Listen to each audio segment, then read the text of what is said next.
sa mga hintil. Therefore, ito po ay magaganap ang possibility mula sa silangan at hanggang doon sa kalunuran, sa west. Kung mapapansin nyo po ang direksyong ito, east to west, hindi sa Israel. Magandang araw po sa inyong lahat, Sir JR po ng Usap-Usap University, and it's always nice to be back mga ka-Uther. It's always nice to be seeing you. Gusto ko lang po magpasalamat sa atin pong mga walang sawang subscribers na lagi pong nanonood, lagi pong nakaabang sa bagong episode po natin. We have more than, I think, close to 178,000 na po tayo ngayon, kaya maraming salamat po mga ka-Uther. Sa atin pong mga past po ng mga episodes, actually, tayo po ay thematic, nakabase po sa isang particular na paksa. And the past couple of episodes, we talked about sugal dahil nga po yung sa viral po na post patungkol nga sa online na mga betting site, something like that. But for this particular one, dahil po meron naman pong sigalot sa gitnang silangan Middle East mga ka-U3, lalong-lalo na po sa Israel na kung saan ang latest po, we are shooting this June po 2025. Ang mga ballistic missiles po mula po sa bansang Israel at saka sa Iran, ayan, napapalitan po sila ng putok. And isa sa mga ginagawang reason of course ng Israel is kumbaga preemptive na pag-atake na kung saan para sa kanila kinakailangang ma-stop yung nuclear program ng Iran. And because of those particular attacks, lalong-lalo na nakaabot po sa Tehran, yung capital ng Iran, syempre sumagot naman ang Iran sa pagpapakawala ng mga drones at iba't ibang mga missile papunta mismo sa Tel Aviv at iba pang mga parte ng Israel. Which really begs us the question, we often read it na Israel, the Israelites are God's chosen people. Is that true? So, gusto ko pong malaman yan mga ka-U3. So yan po instead. And ito po ay nanggaling syempre sa pinaka-in-demand na preacher ng ating channel, si Brother Eli Soriano ng Members Church of God International. Sa akin pong background sa pag-aanalisa, ako po ay dating university debater mula po sa MSU IIT sa loob po ng 3 taon. Ako rin po ay nakapagdebate sa ABS-CBN News Channel at ako ay member ng isang international public speaking organization, ang Toastmasters International. So paalala lang po sa atin po mga viewers na isa po akong reactor lamang, hindi ako pare, hindi ako pastor. So expect po mga ka-U3 na genuine lamang po ang pinanghuhugutan ko bilang isang viewer. Hindi ako nag-endorse ng isang particular na reliyon at hindi rin po ako nagsasabi na huwag niyong kaaniban ng isang particular na reliyon. So sana po ay huwag po kayong magalit kung ako po ay posible na mag-agree sa aking pinapanood or mag-disagree sa ating mga pinapanood po dito ng mga source video. So if everything now is ready mga ka-U3, sabayan niyo po ako. Let's go! Eli, ang tanong po, nung nandun ako sa Israel, sabi ng mga Hudyo, ang bangkay daw ni Kristo ay ninakaw. Ano po ba masasabi niyo dito? Saka bakit mas kinakasihan ng Diyos ang mga Israel kaysa sa mga kagaya natin mga Kristiyano? Kinakasihan ng Diyos ang Israel. Alam mo, gusto ko lang ituwid yung huli mo. Mas kinakasihan ng Diyos ang mga Israel kaysa sa mga kagaya natin mga Kristiyano. Feedback, ang lakas ng feedback. Alam mo, gusto ko lang ituwid yung huli mong sinabi na kinakasihan ng Diyos ang mga Israel kaysa Kristiyano. Hindi totoo yan. Sa ating panahon, hindi totoong kinakasihan ng Diyos ang mga Israel. Ang mga Israelita ngayon, mali-mali na ang paniniwala Meron ng Jewish, meron ng Catholic, meron ng kung ano-ano, paano kinakasihan ng Diyos yun. Ang Israel, walang katahimikan ngayon. Lagi na lang nakikipaggera. Lagi na lang may galit sa kanila. Hindi totoo yung sinasabi mong impresyon na ang Israel ay kinakasihan ng Diyos kaysa Kristiyano. Ang Kristyanismo, ang relihiyon na kinakasihan ng Diyos hanggang sa katapusan ng mundo. Ngayon, ang kanyang tanong, kapatid na Josel, sabi raw ng mga Hudyo, ang bangkay ni Kristo ninakaw. Sabi lang naman ng mga Hudyo yun Katha-katha lang ng Hudyo yun. Ang totoo, hindi naman ninakaw na buhay mag-uli yung bangkay niya. Yung nagsasabing ninakaw, sabi ng mga Hudyo, sabi yun ng mga Hudyong naninira kay Kristo. Ba't naman maniniwala ka ron? Di naman yun ang nakasulat, di naman yun ang totoo. Kahit sabihin pa ni Manalong magdurukot ako, hindi totoo yun. Hindi totoo yun. Kahit sabihin ng mga Hudyong ninakaw, hindi rin totoo yun. Alin ang totoo? Yun talagang totoo. Ano ba nangyari talaga sa bangkay ni Kristo? Nabuhay siyang mag-uli ng ikatlong araw, kaya nawala siya sa libingan. nabuhay siya. Ang sabi nung anghel kay Maria Magdalena at saka sa kanyang kasamahan, sino hinahanap nyo? Hinahanap ka namin ng bangkay ng Panginoon. Wala siya rito, nagbango na siya. Yun ang sabi nung anghel, yun ang totoo. Hindi yung sabi nung Hudyon, totoo na ninakaw. Basa. Sa isang talata, Mateo Mateo. 28:5. At sumagot ang anghel at sinabi sa mga babae, huwag kayong mga takot, sapagkat nalalaman ko na inyong hinahanap si Jesus na ipinako sa krus. Siya'y wala rito. bakit wala? Sapagkat siya'y nagbangon. Hindi naman pala ganun Siya'y wala rito sapagkat siya'y nagbangon. He has risen. Basahin natin sa English. And the angel answered and said unto the women, Fear not ye, for I know that ye seek Jesus, which was crucified. He is not here, for he is risen, as he is said. risen. Nagbango na siyang maguli. Hindi totoo yung sabi ng mga Hudyo na siya'y ninakaw. Hindi naman dahil sa kasinungalingan nila maniniwala ka at sasabihin mo na pinagpapala sila ng Diyos, yung mga Israel. Hindi totoo yun, kapatid. Historically speaking, after the time of our Lord Jesus Christ, yung mga Hudyo na yan, katakot-takot ng kasamaan ang naranasan nila. Nang dumating si Hitler, 6 na milyong Hudyo ginutom, ikinulong, tinorture, pinatay ni Hitler. Napakarami ng kasamaang nangyari sa bansang Hudyo dahil itinakwil nila ang ating Panginoong Hesukristo. Konting history lang, malalaman mo na hindi totoo na yung mga Hudyo ay highly favored by God. Yung Hudyo sa panahon ngayon, hindi yung Hudyo nung araw na panahon ni Kristo. Yan ang sagot ko, kapatid.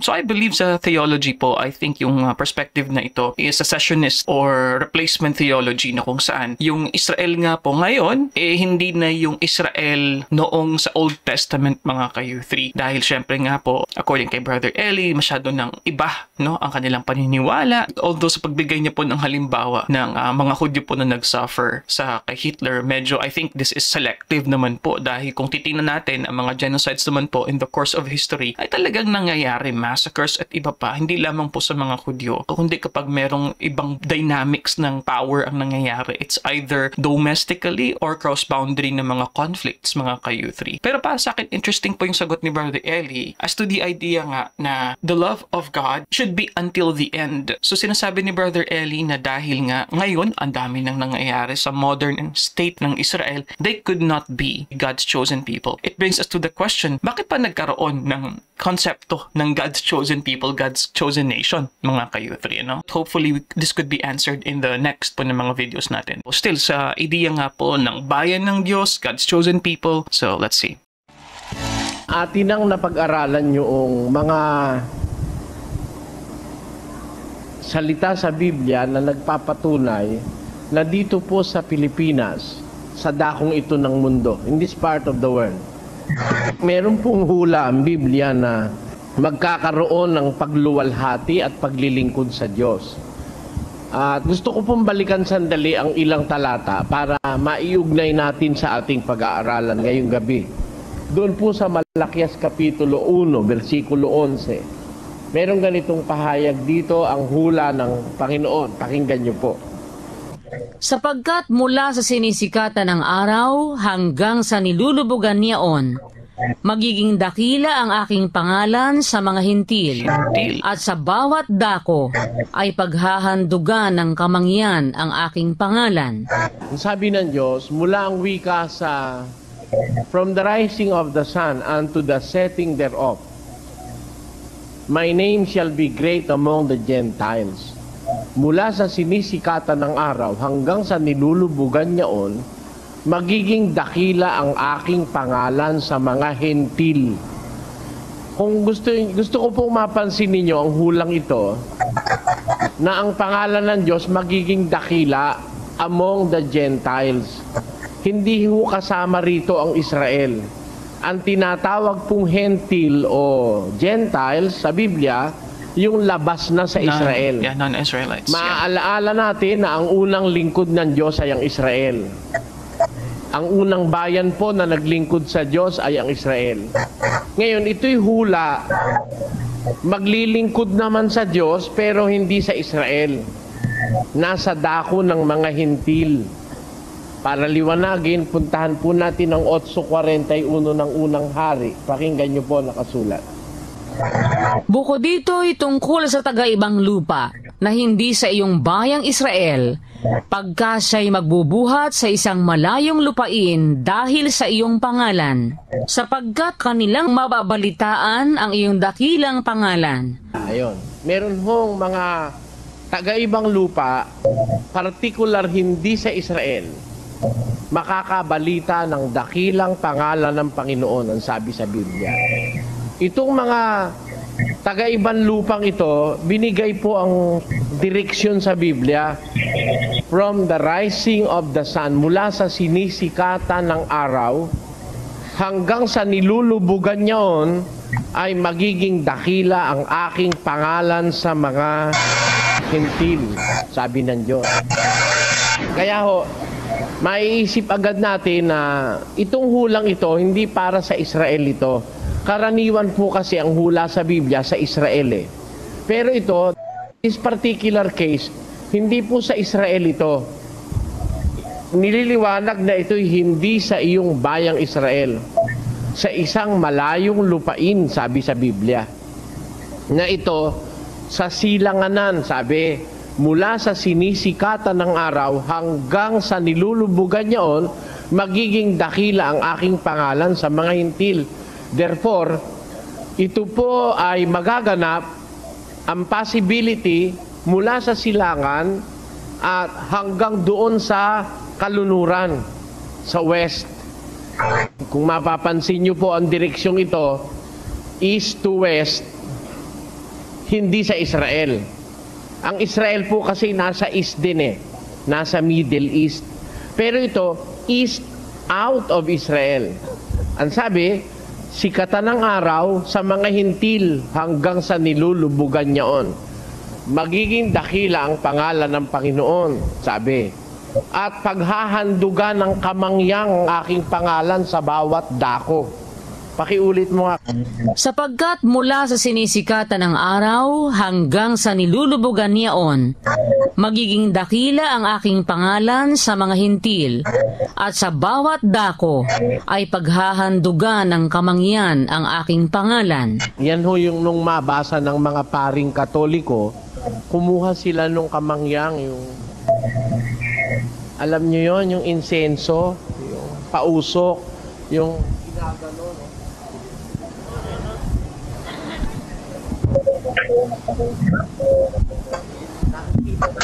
Pinapanood ko yun eh. Kasi nakasulat nga naman para maging dakila ang pangalan ng Panginoon, para maipakita mong dinadakila mo, paghahandugan mo ng kamangyang ang kanyang pangalan. Pero ang pagkakamali ng pare nang makabasa ng kamangyang, kumuha nga ng kamangyang, yung insenso. Literal. Sa Kastila. Ganun ho kasi ugali ng pare eh. Pag nakakita ng tinapay, kunin nyo kahit Literal yung din na tinapay na ito, tanggapin nyo, ito aking katawan. Kumuha rin sila ng tinapay galing sa bakery. Hindi na nila naisip yung tinapay na sinasabi, hindi naman sa bakery manggagaling. Pakinggan nyo, ha? Ito ang tinapay na bumababang galing sa langit, upang ang taong makakain ay huwag mamatay. Ang kumakain ng aking laman, Ang kumakain ng aking laman at umiinom ng aking dugo ay may buhay na walang hanggan. kita nyo, si Kristo, ang tinapay na galing sa langit. Hindi sa bakery eh. Nung makabasa ng tinapay yung mga pare, kumuha ng tinapay galing sa bakery. Ipinagsusubo. Para nung mabasa yung kamangyang, kumuha ng kamangyang. Alamin nga natin sa Biblia, may hula ang Diyos sa Biblia na yung kanyang pangalan magiging dakila sa mga Gentiles. Tayo, mga Gentiles tayo eh. Hindi kasi tayo taga-Israel. We are called in the Bible as the Gentiles. The Gentile nation are those nations outside Israel. Ngayon, ang sabi sa hula, paghahandugan ika ng kamangyang ang aking pangalan, sabi ng Diyos, sa bawat dako. Ano kaya yung kamangyang na yon na ihahandog sa pangalan ng Diyos sa dako ng mga hintil? Pakinggan nyo kung ano paliwanag sa Apokalipsis 5. At pagkakuha niya ng aklat, ang 4 na nilalang na buhay at ang 24 na maratanda ay nangagpatira pa sa harapan ng kordero, na ang bawat isa ay may alpa at mga mangkok na ginto na puno ng kamangyan. Ayun, yung mangkok na ginto, puno ng kamangyang. Ang ginawa ng pare, kumuha nga ng parang mangkok, na ginto nga, nilagyan nga ng insenso.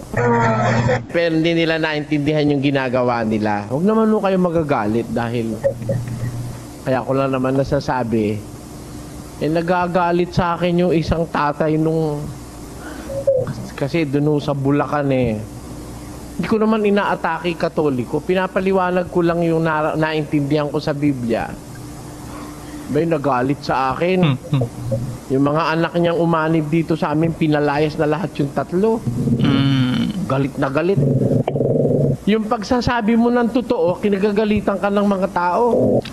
This is the kind of risk sa mga religious po na mga discussion. Yun naman po talaga dahil, lalong-lalo na kapag you are coming from, kumbaga, the minority view. Alam naman po natin sa Pilipinas, ang majority po talaga rito na perspective is Roman Catholic dahil yan po ang kinamulatan po ng ating mga ancestors. And most of the time, if people are facing this way and you're the only one saying we should go back this way, diba? Talagang meron pong resistance na mangyayari. But going back, so far, ang discussion po ni Brother Eli, mga ka-U3, focuses on the idea of a prophecy. Isa daw pong hula. And the verse used by Brother Eli was Malachi 1:11, kung di ako nagkakamali kanina. And his emphasis is on the Gentiles. So I am expecting na Brother Eli probably will be discussing more on his interpretation of these references. And the highlight here, at least so far sa nagigets ko, is yung idea on where the sun rises, which is from the east. The sun rises from the eastern part. So yung East Asia dyan actually, technically,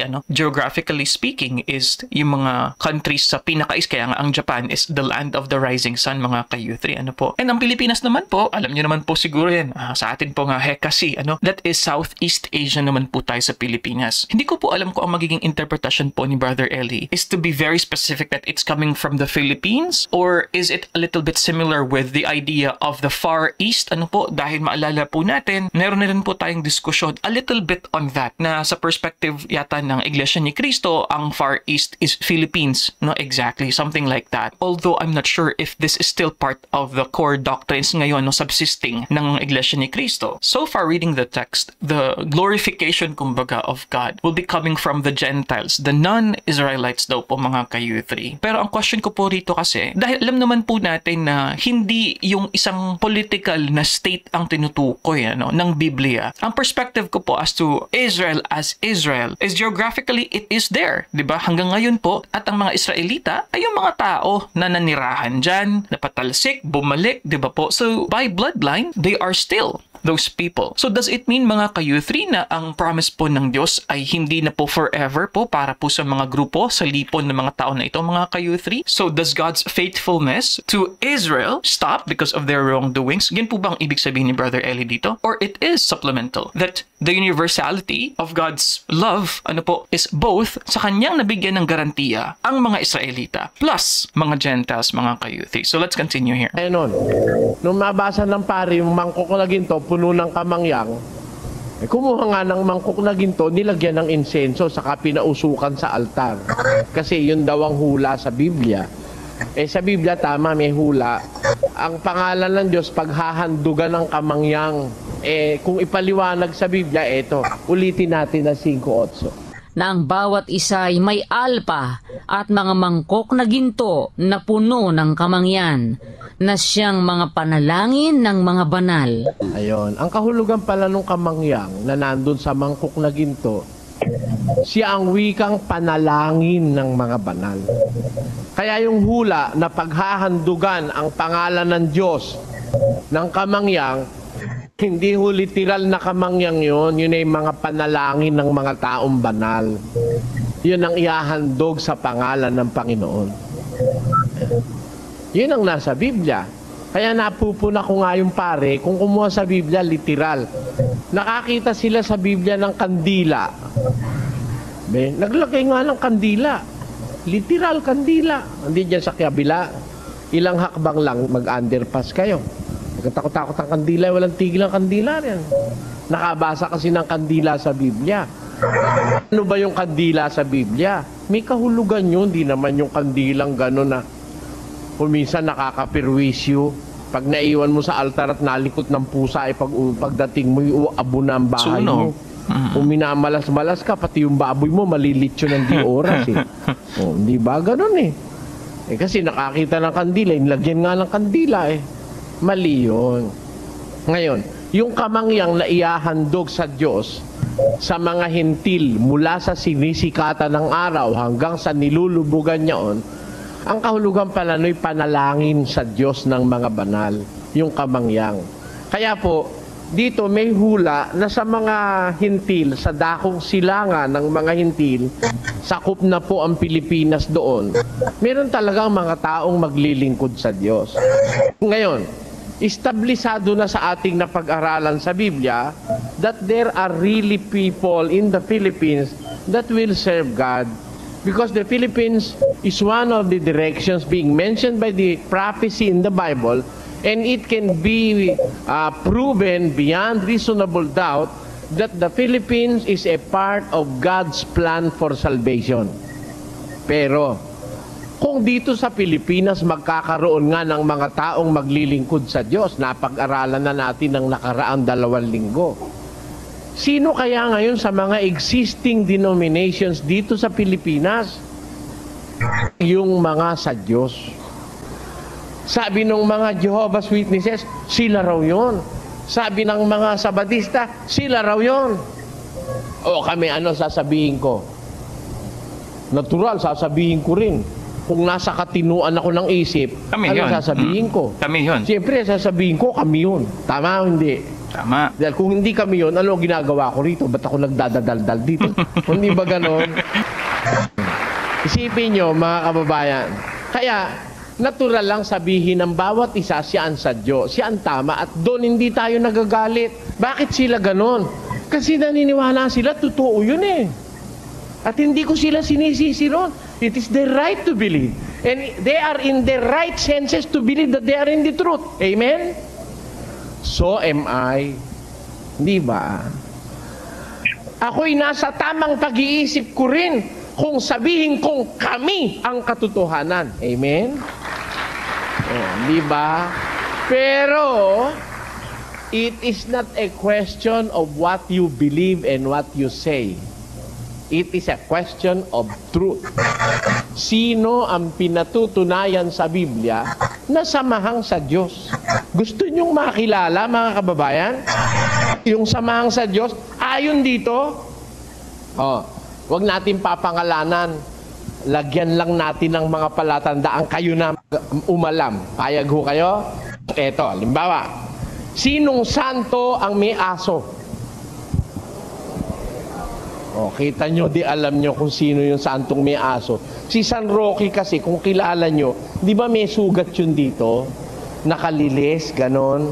Tapos yung aso naman, ando sa harap niya, dinidilaan. Sabi naman ni San Roque, nakaganon siya. Ang ibig sabihin San Roque, luhod kayo ng luhod sa akin. Yung sugat ko, hindi ko mapagaling. Doon kayo lumuhod. Yun ang sabi ni San Roque. Sinong santo ang may apak-apak na ahas? Ano? La Purisima Concepcion. Tama, hindi. Sinong santo ang nakasakay sa kabayo? Na pagkapamananalangin ka, hindi mo naman pwedeng pakiusapang, hoy, paalisin mo naman muna yung kabayo mo. Ako'y luluhod eh, pati kabayo naluluhurang ko. Sino yon? Si Santiago, apostol. Diba? Kaya sasabihin ko ho yung palatandaan, kayo na lang manghula ng santo. Ayun po, ang ating gagawin ngayong gabi.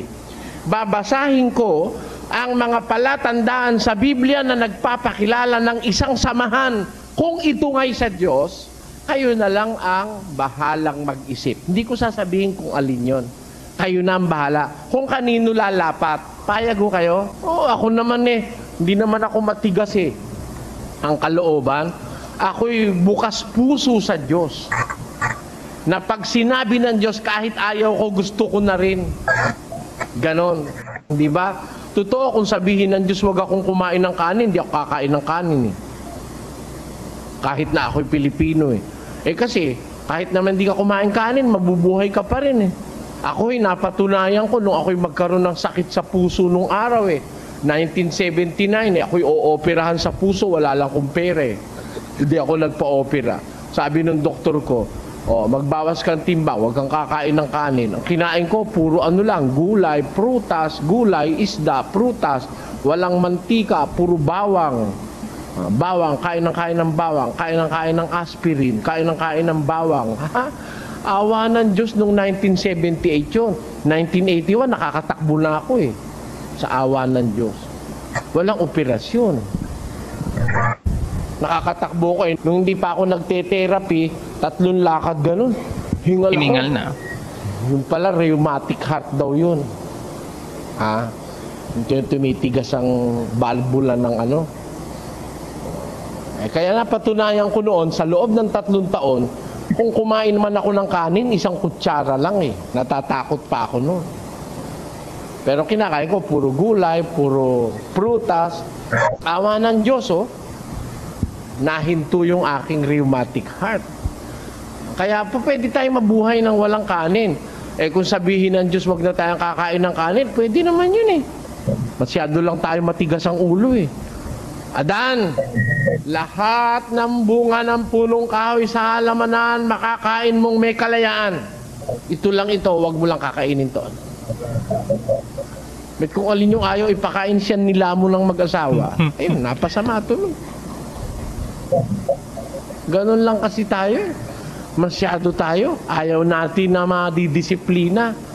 Sinabi na nga no overtaking. Overtaking pa rin. Wala tayong galang sa batas. Karaniwan sa tao. Walang galang sa batas. No littering. Bawal magtapon ng basura. Titingin muna siya sa pinto. Bawal magtapon pag may makakakit Pag wala. Kung meron. Yun. Ganun ang tao. Kaya... Okay, before we continue here, so ito pong part ng discussion ni Brother Eli, of course, focuses on the idea of us being stubborn, kumbaga. And I think itatawid niyo po ito sa ating inability, in general, to follow common rules and applying that to the Bible, na kumbaga nababasa na natin, marami pa rin sa atin hindi naniniwala, mga ka-U3. As to the interpretation po, ng mga sitas po ng Biblia, what Brother Eli did earlier is a criticism, especially sa Roman Catholic nga po na perspective, na kung saan masyadong literal ang ideya ng kamangyan, ang ideya ng kandila. So Brother Eli here is kumbaga enjoining everyone na kumbaga mas laliman pa natin na ang ating pagbabasa at pag-check at pagsusuri sa mga sitas ng Biblia. And of course, itatawid ito ni Brother Eli later on sa ideya nga po ng tunay na bayan ng Diyos. Pero I am very curious. So does it mean specifically, exclusively na Pilipinas po ito? All the countries in the East Asian part, Southeast Asia tayo, East Asia, Japan, Taiwan, Korea, South Korea, China. If Philippines is the only chosen one, so it is without the inclusivity of other territories, mga ka-U3, na posible rin na kumbaga mag-serve, mag-glorify sa ating Diyos, mga ka-U3. So curious po ako sa magiging perspective dito ni Brother Eli and sa kanyang further po na explanation on why he believes that it is exclusively Philippines as to God's plan. Kasi isang angulo po dyan is because we are Filipinos and we think we are in the East Asia, then we claim it to be us.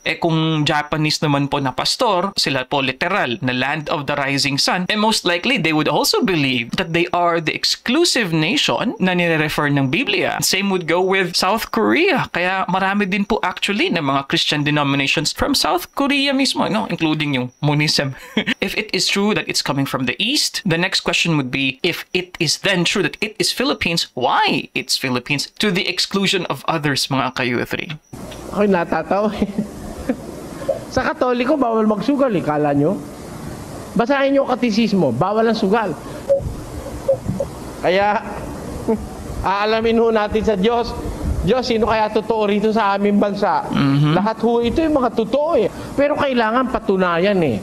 At ang magpapatunay, hindi yung bunganga ko. Ang dapat magpatunay, ang bunganga ng Diyos. Amen? Sa Biblia, kailangan ng Diyos ang magsabi. Bakit? 18 ng 2 Korinto. Pakinggan nyo ang nakasulat.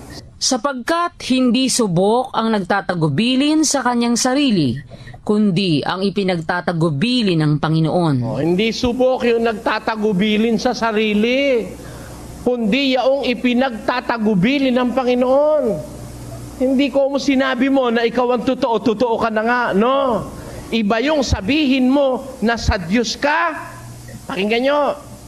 Ibang yung sabihin mong sa Diyos ka kaysa sabihin ng Diyos na Kanya ka nga. Amen? Kahit 1,000 beses mong sabihin na sa Diyos ka, sabi naman ng Diyos. O, di ba Diyos, kami sa'yo, no? Di ba? Meron mga sabi, sila raw sa Diyos eh. Pero manluloko. Pakinggan nyo. Sapagkat sa gitna ng aking bayan ay nakakasumpong ng mga masamang tao. Sila'y nagbabantay, gaya ng pagbabantay ng mga mamimitag. Sila'y nangaglalagay ng silo. Sila'y nanghuhuli ng mga tao. Kung paanong ang kulungan ay puno ng mga ibon, gayon ang kanilang mga bahay ay puno ng karayaan, kaya't sila'y naging dakila at nagsisiyaman. Mga pastor, nagpapayaman, masasamang tao yan, nagpapayaman, nang huhuli ng mga tao para magpayaman. Sila ba, nagsasabi ba silang hindi sila sa Diyos? Mika 3:11. Ang mga pangulo niya'y nagsisihatol dahil sa suhol, at ang mga saserdote niya'y nangagtuturo dahil sa upa, at ang mga propeta niya'y nanganghuhula dahil sa salapi. Gayon may sila'y sasandal sa Panginoon at magsasabi, hindi baga ang Panginoon ay nasa gitna natin? Kita nyo, manluloko na pero sumasandal pa sa Diyos. Dinadahilan pa ang Diyos. Sila ay nagtuturo dahil sa upa. Gayon may sasandal sila sa Panginoon at magsasabi, di ba ang Diyos nasa gitna natin, ano? Kaya nga kung kausapin niya, di ba mga kapatid, tayo totoo, no? Sabi naman ng member, Amen! Hindi ko mo sinabi ng pastor, totoo na nga. Umpisahan na natin yung sinabi ng Diyos. Sino ang sa Diyos? Sa gitna ng lahat ng mga organisasyong nasa Pilipinas, meron ba sa Diyos? Let us now read the possibilities. Sa Biblia. Unang tanungin natin, kailan lilitaw yung sa Diyos? Kailan? Kung totoong magkakaroon ng sa Diyos na samahan sa Pilipinas, kailan siya lilitaw? Kailan? Di ba mahalaga yung time element, mga kababayan? Pakinggan nyo. Sa isang talata ng Zacarias 8, versikulo 7. Ganito ang sabi ng Panginoon ng mga hukbo. Hindi ho ako may sabi niya, no? Ang may sabi niya, the God of hosts, the God of Israel. Ano ang sabi niya? Narito, aking ililigtas ang aking bayan sa lupaing silanganan at sa lupaing kalunuran. Ayan. Sabi ng Diyos, ililigtas ko ang aking bayan sa lupaing silanganan. O di magkakaroon talaga ng bayan ng Diyos sa lupaing silanganan. Tatanungin ko kayo uli, mga kapatid, wag naman hong maging masama sa inyo. Nasaan ho ba ang Pilipinas? Di ba nasa silanganan? Sabi ng Diyos, magliligtas siya ng kanyang bayan sa silanganan. Tanong, kailan magkakaroon ng bayan ng Diyos sa silanganan? Kailan magkakaroon ng bayan ng Diyos? Ito ba nung araw pa nandun na, kagaya nung inaagaw-agawan nung iba? Kami ang una. Kami na noong pampanahon ng mga apostol, lumitaw na kami. Sabi naman ng isa, kami lumitaw sa bagsik ng hula. Kaya, si kapatid ay lumitaw noong 1914 kasabay ng digmaang pandaigdig. Sa bagsik ng hula. Yung paglitaw question na yun eh. Sabi ng Diyos, magliligtas siya silanganan, bayan ang ililigtas niya, kanyang bayan. Tatanungin natin ng Diyos, siya may sabi magkakabayan pala siya sa silanganan. Tanong, ito bang bayang ito, Diyos? Dati mo na bang bayan ito? Pakinggan nyo. Sa isang talata ng gawa ng mga apostol, ganito sinasabi sa banal na kasulatan. Sinaysay nga ni Simeon kung paanong dinalaw na una ng Diyos ang mga hintil upang kumuha sa kanila ng isang bayan sa kanyang pangalan. May hula po pala, sabi ni Simeon, kukuha ang Diyos ng isang bayan sa mga hintil. Therefore, hindi sa Israel ito. Tiyak na tiyak tayo, this is a part or this is not Israel. This is apart from the first congregation. Ito'y iba dun sa una dahil ito'y bayan na gagawin ng Diyos, kukunin niya sa mga hintil. At ito'y pinakita na ni Simeon sa kanyang pangangaral nung una na kukuha ang Diyos ng isang bayan sa mga hintil. Ito ba bayan dati ng Diyos ito o hindi? Pakinggan nyo sa 2 Gs, ganito ating mababasa kay Pedro. Na nang nakaraang panahon ay hindi bayan, datapwat ngayoy bayan ng Diyos, na hindi nagsipagkamit ng awa, datapwat ngayoy nagsipagkamit ng awa. Nakita nyo, merong bayan na hindi pa existing nung panahon ng mga alagad, pero magiging bayan ng Diyos at ito nga'y magaganap sa mga hintil. Sabi, kukuha ang Diyos ng isang bayan sa kanyang pangalan sa mga hintil. Tayo po'y kasama sa mga hintil. Kaya ang posibilidad na magkaroon ng bayan ng Diyos sa bansang ito ay hindi very remote. Hindi. Kasi tayo nasa mga kahintilan. Ngayon, ang sabi, sa silangan magkakaroon ng bayan ng Diyos. At itong bayang ito, hindi pa umiiral nung panahon na yon. Kailan ito mag-uumpisang umiral? Pakinggan nyo, sa Jeremias 30:24. Ang mabangis na galit ng Panginoon ay hindi darating hanggang sa maisagawa at hanggang sa kanyang maisagawa ang haka ng kanyang puso. Sa mga huling araw ay iyong mauunawa. Meron ng tinutukoy, mga huling araw, mauunawa. Ano mangyayari pag naunawa na? Basa. At kayo'y magiging aking bayan at ako'y magiging inyong Diyos. Ayan. Magkakaroon ng bayan ng Diyos sa mga huling araw. Pagka naunawa yung kasulatan, magiging aking bayan kayo, ako'y magiging inyong Diyos.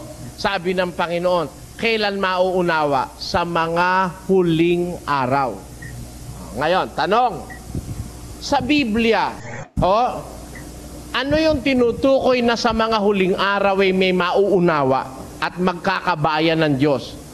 Sa Biblia, anong kahulugan nun? Mauunawa, magkakaroon ng bayan ng Diyos sa mga huling araw. Anong panahon yon? Pakinggan nyo kay Daniel, Kapitulo 12, ganito ating mababasa. Ngunit ikaw, O Daniel, isara mo ang mga salita at tatakan mo ang aklat hanggang sa panahon ng kawakasan. Marami ang tatakbo ng paruot parito at ang kaalaman ay lalago. Bebe. At sinabi niya, yumaon ka ng iyong lakad, Daniel, sapagkat ang mga salita ay nasarhan at natatakan hanggang sa panahon ng kawakasan. Marami ang lilinisin at papuputiin at dadalisayin. Ngunit ang masasama ay gagawa na may kasamaan. at wala sa masasama na makakaunawa. Ngunit silang pantas ay mga kakaunawa. Meron hong makakaunawa pagdating ng mga huling araw, yung panahon ng kawakasan. Mauunawa yung salita ng Diyos, tapos magkakaroon ng bayan ng Diyos. Kailan ho mangyayari? Sa mga huling araw, sa panahon ng kawakasan. Ano ho yung panahon ng kawakasan? Sabi kay Daniel, sa panahon ng kawakasan, maraming tatakbo ng paro't parito. Ang kaalaman ay lalago. Many shall run to and fro, and knowledge shall increase. Pag-aralan nyo, kailan lilitaw yung pagkaunawa para magkaroon ng bayan ng Diyos? Pagkaho ang karunungan o ang kaalaman ay malago. Ano yung panahon na yon? Panahong maraming tumatakbo ng paruot parito. Doon mauunawa, doon magkakaroon ng bayan ng Diyos. Okay, before we continue mga ka-youth, so I remember mga ka-youth, meron po kasi tayong past na video reaction patungkol po sa quote-unquote end of the world. So medyo connected din po pala ito pong sinasabi ni Brother Eli doon, especially to the idea na yung modern time quote-unquote is our current time. But then again, yung idea po kasi ng last days all throughout history has been done by too many pastors and ministers na po mga ka-youth. In fact, immediately nung pagkamatay nga ng quote-unquote Messiah, nako, after the death of Jesus Christ, madami po, no? May mga doomsday predictions na nga po na darating na ang Diyos. So, it has been going on for thousands of years na po yung idea. Kaya po hindi po nakapagtataka na napakaraming mga denominations ang nagsasabi na this is the true church and this is what is referred to in the modern times, kumbaga, sa end of days. Pero mabalik lang po tayo sa sinabi ni Brother Eli. Sa mga criteria, paano natin malalaman ng nire-refer nga sa Biblia is the right one, and it is yung bayan ng Diyos. So, sinasabi po rito kanina, kailan lumitaw ang church na ito, ang samahan na ito. And number 2, eto ba yung dating bayan or this is a new one? Ang hula nasa Biblia, yung unawa sa salita ng Diyos para magkaroon ng bayan ng Diyos, yung pagkaunawa, lilitaw doon sa panahong marami ang tumatakbo ng paruot parito, ang kaalaman malago. Knowledge will be increased. Noong 1940 naman, wala namang maraming tumatakbo ng paruot parito Kayo saksi. Di ba nung araw, trambya lang aabangan mo pa sa poste de parada. Kala mo. Yung trambya nung araw, yun parang tren yata yun Hindi ko man nakita yun Pero yun, aabangan mo raw sa poste de parada. Sabi ng lola ko, kahit magpapara ka ng magpapara, pag wala ka sa poste de parada, lalagpasan ka nun. At yun, madalang na madalang. Yung panahon na yun, nung 1914, wala yung maraming tumatakbo ng paruot parito. At ang kaalaman nun, hindi pa ganong malago. Ang katunayan, wala pa nga color TV nun Di ba? Kaya yung sabi nila, lumitaw daw sila doon sa panahon na yon. Yung inyong claim nagpapatunay na hindi kayo yung hinuhulaan sa Bibliang lilitaw na bayan ng Diyos. Bakit? Masyado kayong advance ang pagkalitaw nyo. Adilintado kayo masyado. Bakit? Kasi sinasabi sa direksyon ng Biblia, sa timing ng Biblia, lilitaw yung pagkaunawa para magkabayan ng Diyos. Sa panahong maraming tumatakbo ng paruot parito, ang kaalaman ay malago. Malago ang kaalaman. Panahon natin yun, di ba? Pati mga computers ngayon, kahanga-hanga Kaya ako, di ako naniniwala, totoo yung lumitaw noong 1914 Pagpaumanhin nyo. Kasi wala siya sa hula Ang nasa hula, lilitaw sa panahong maraming tumatakbo ng paruot parito. Ngayon talagang marami. Pilo mo sa dagat, nagkakabanggaan na mga bapor. Kung hindi marami ba't magkakabanggaan niya? Pati ba naman sa langit laki-laki nun na yun aeroplano nagbabanggaan pa rin. Sa dami. Kaya, totoo yung sabi ng Diyos, maraming tatakbo, paruot parito. Sa lupa, sa papawirin, pati sa dagat Pati nga sa ilalim ng dagat Di ba? May mga submarino. Ngayon, kailan naganap yan? 1914 ba yan? No. Ang kaalaman ba nun, malagong-malago na, kagaya ngayon? Hindi. Mas malago ngayon. Pati nga, bisipin mo, pati rilo. Pati rilo, may camera na. Ano ba ikang oras, pare? Gaganon yung rilo sa mukha mo. Pala kinukulang ka ng retrato, hindi mo alam. Ipakukulam ka pala. Iba ngayon, kala nyo. Iba. Yung kotse, nandun sa malayong-malayo May pipindutin yung may hawak na mag-uumpisa na mag-start at lalamig na yung aircon. Ito mo. Iba ngayon. Telepono nga Dati, nagmamadali kami. Pagkatatag sa telepono, bababa ka pa, makikisuyo ka pa doon sa mga tindahan Ngayon, kahit nasa barko, dadayal ka lang. Hello? At mo? Ngayon, natupad yung sinabi sa Biblia, knowledge shall increase. Marami na ngayong wireless telephone. Kayong mga cellular phones na yan, kahanga-hanga nga yung pagkakagawa niyan Kahit ka saan doon nakakatawag ka sa bahay Laking ginhawa sa akin yun. Kasi ako pag nasa sasakyan ang aking cellular 4 Kasi pagka tumatawag na ako nangangasiwa sa buong Pilipinas Tatawag yung Davao, tatawag yung Cebu. Kahit nasa sasakyan ako, tuloy pa rin ang aming samahan, tuloy ang desisyon. Ibig ko po sabihin, sa pamamagitan ng teknolohiya ngayon, kahit nasaan ka, tuloy pa rin yung pagpapalakad mo ng isang organisasyon. Kahit nga nasa Hong Kong yung mga kapatid, nakakatawag sa akin sa cellular Tanyo ang teknolohiya ngayon, makakausap mo yung taga Hong Kong, maririnig nilang nagtuturo ka kahit wala ka rin sa Hong Kong, kahit nandito ka sa Quiapo. Di ba? Bakit? Dahil natupad yung sinabi ng Biblia, lalago ang karunungan. Maraming tatakbo ng paruot parito. Doon sa tiempo na yon ng pag-unlad ng sibilisasyon, doon lilitaw yung bayang sa Diyos. Kaya tanungin na ninyo kung kailan lumitaw yung inyo. Pag ang sagot nyo'y 1900, mali. Ngayon, yung amin lumitaw noong 1500, lalo nang mali. Kami sa panahon pa ng mga apostol. Ito yan. Sa 28.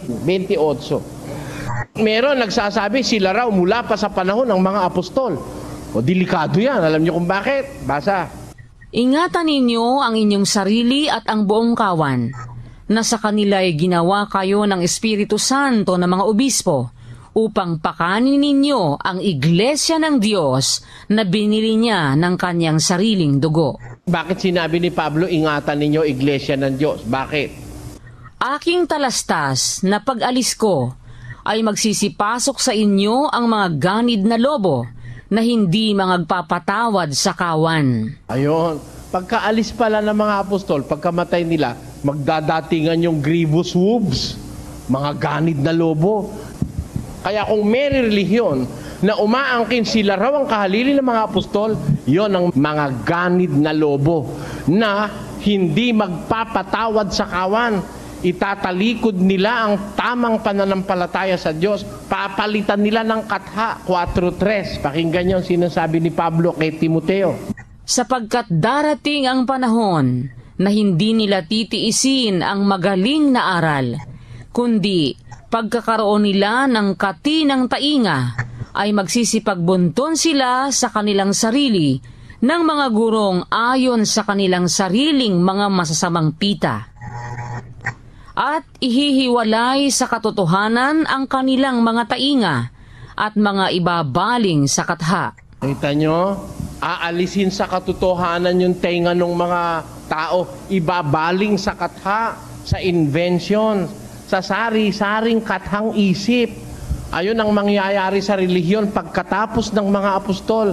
Kaya delikado yung nagsasabing sila sa mga panahon pa ng apostol lumitaw Yun namang naglitawan itong 1900s. Lalong delikado yung mga fundamentalist na yan. Wala sa hula yan Ang hula kasi, lilitaw yung samahang sa Diyos, yung bayan ng Diyos, sa mga huling araw. Sa panahon ng kawakasan. Anong tiyempo yung panahon ng kawakasan? Maraming tatakbo ng paruot parito, ang kaalaman ay lalago. Ano pa ang sabi sa tiyempo na yon? Marami ang lilinisin. Ngunit, ikaw o Daniel, 9. At sinabi niya, yumaon ka ng iyong lakad, Daniel, sapagkat ang mga salita ay nasarhan at natatakan hanggang sa panahon ng kawakasan. Marami ang lilinisin at papuputiin at dadalisayin. Ngunit ang masasama ay gagawa na may kasamaan, at wala sa masasama na makakaunawa. Ngunit silang pantas ay mga kakaunawa. Sa panahon ng wakasan, marami ikang lilinisin, marami ang papuputiin, marami ang dadalisayin. Ibig sabihin, masama ang tao sa panahon na yan. Pero maraming dadalisayin, maraming papuputiin, maraming lilinisin. Pero wala ang wikang makakaunawa sa mga masasama. Yung Biblia, hindi mauunawaan ng masasama. Ngunit silang pantas ay makakaunawa. Kaya lilitaw ho ang pagkaunawa sa Biblia sa panahon din ng kawakasan. Kaya kaalinsabay nun, lilitaw yung bayang sa Diyos, yung Doon lang po sa idea ng technological advancement, So, parang in-establish dito ni Brother Eli. Etong panahon ng pag-exist, kasi nga, syempre si Brother Eli from Members Church of God International. Although, during this time, I believe is hindi pa po, MCGI ang pangalan po ng kanila pong grupo. One of the questions that I have in mind, mga ka-U3, is, doon po nagkaka-issue sa interpretation. Knowledge will be increased, people going to and fro, is dahil nga napaka-general, At I would say, hindi siya ganun ka-specific yung sinasabi rito. I think any society with a relative advancement as to transportation and information dissemination could claim that that particular moment is what is referred to in the Bible, mga ka-U3. For example, the invention of the car was in 1880s. Benz yan si Benz. Literally, people are going to and fro if you will look at that definition of transportation. And yung mga telegrama sa panahon pa ni Rizal, meron naman din po. So my point in saying is, I think there will be a challenge as to the actual interpretation of the quote-unquote last days. Ang magiging bias po kasi niyan, the people, the minister, saying that it is the end of days, he'll be saying that because he is surviving, he's existing and living at that particular time. The tendency po kasi niyan, most likely sa kanyang existence ng kanyang lifespan, yun ang magiging perspective na ito na o malapit na sa aking existence, mangyayari ito. This has been done one too many times, mga ka-youth. Makikita po natin sa listahan ng iba't ibang mga movements of saying that this is the end of days. Another question po as I was listening sa preaching ni Brother Eli, mga ka-youth. So does it mean, if it is not the apostolics, for example, because this is clearly a swipe ni Brother Eli against Iglesia ni Cristo and the Roman Catholic Church. So my understanding then na ang bayan ng Diyos ay nag-exist, say at the death of Jesus Christ at around 30 AD and then hanggang 1980s. So ganun po, by that wide time frame of more than 1,900 years, wala pa ang bayan ng Diyos. That is quite fascinating for me. Liban pa po sa exclusivity ng isang particular lang na grupo na magde-declare as bayan ng Diyos. Mga taong maglilingkod sa Diyos kasi sila yung hinuhula ang mga pantas na makakaunawa. Napakaganda ho miski basahin nyo dun sa Bibliang English, mga kababayan. Kitang-kita mo yung panahon natin, dito lilitaw yung totoo sa panahong ito. Pakinggan nyo, babasahin ko sandali para dun sa hindi masyado nakakasakay sa pananagalog ng Tagalog. 12:4, ang sabi rito, "But thou, O Daniel, shut up the words and seal the book, even to the time of the end. Many shall run to and fro, and knowledge shall increase." Ang sabi sa 9. "And he said, Go thy way, Daniel, for the words are closed up and sealed till the time of the end." Kaya itong Biblia, nakasarado ito Selyado pa. Selyado, nakakandado, the words are sealed up to the time of the end. Ang Biblia talagang nakasara, hindi maiintindihan hanggang dumating yung panahon ng kawakasan, the time of the end. Dun lang mauunawa. Ano ang mangyayari sa time of the end?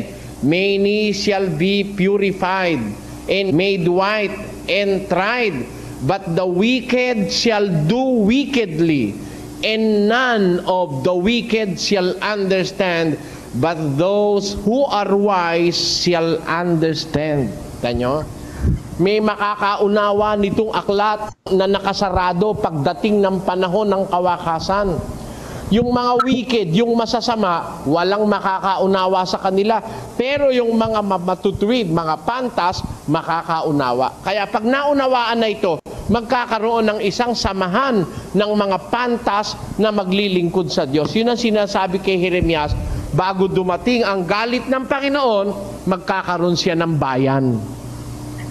Hindi dadating yung galit ng Panginoon hanggang hindi niya maisagawa ang haka ng kanyang puso. Alin yun? Bago dumating yung paghukom, meron siyang isa sa katuparan. Anong sabi ng Diyos?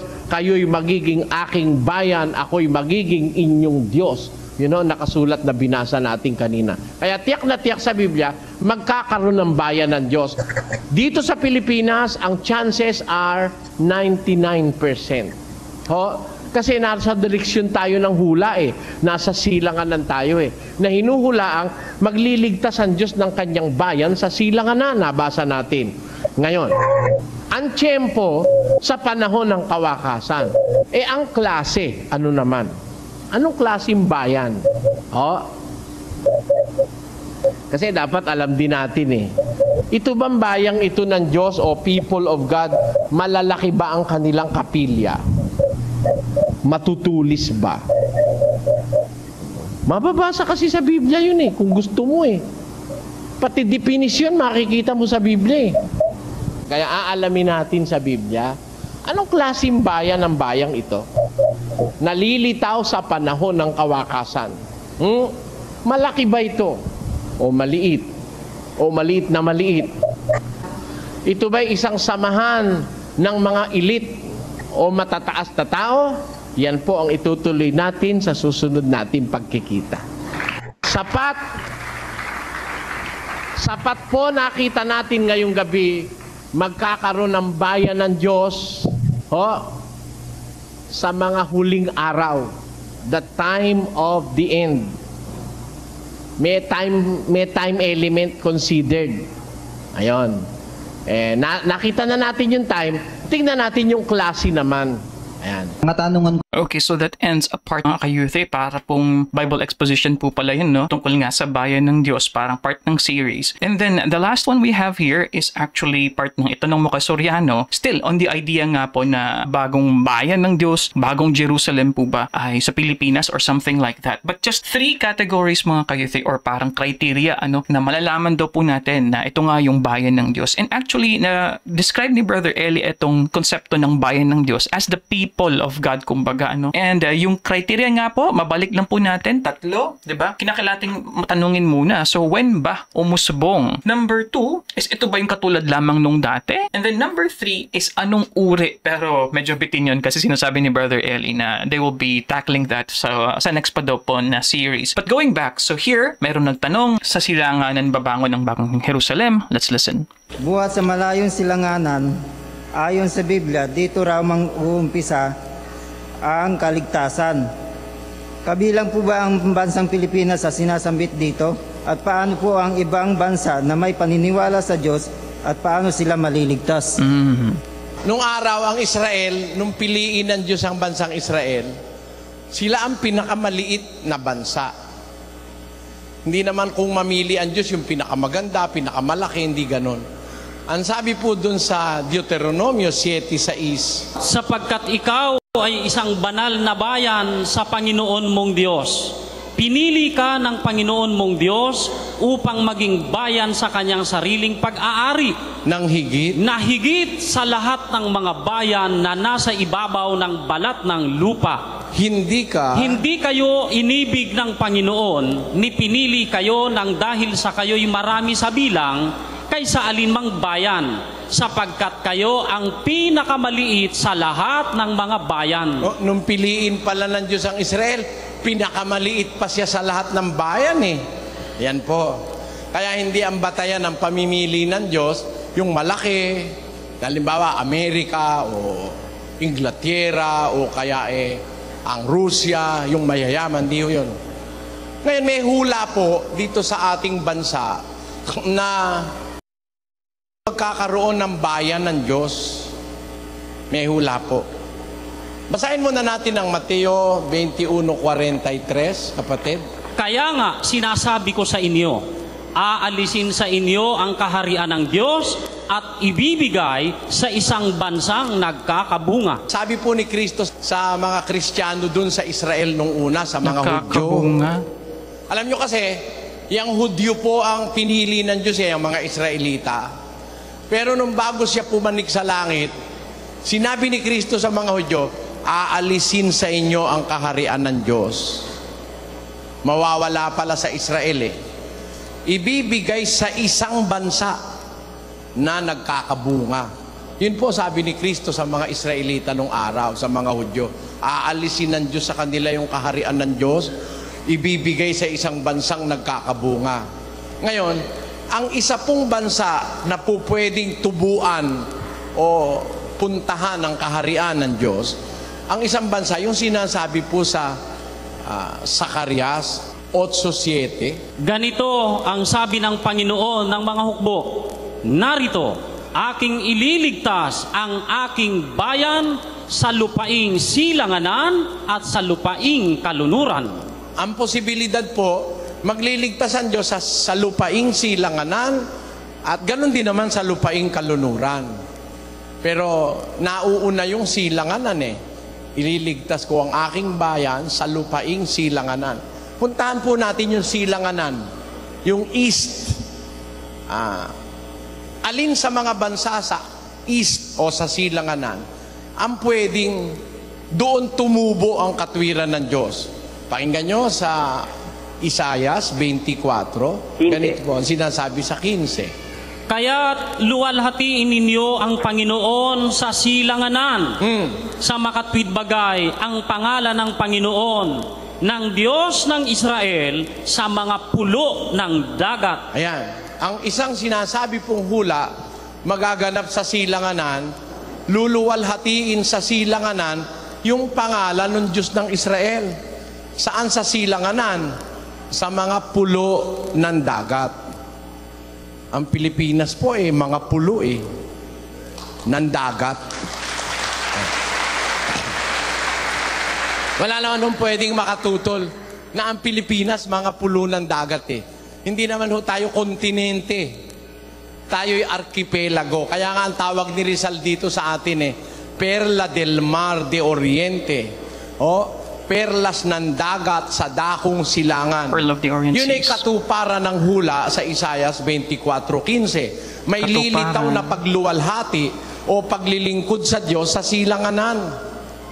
At yan po, naniniwala kami, hindi naman para itaas ang amin sarili, kundi para magsabi ng totoo na dito sa Pilipinas, sa mga pulo ng dagat, sa silanganan, isa ang posibilidad sa Pilipinas magkakaroon ng totoong paglilingkod at pagluwalhati sa Diyos. Kaya sabi ng Diyos, ililigtas ko ang aking bayan sa lupaing silanganan. Yan. Isa po yan sa posibilidad, kapatid.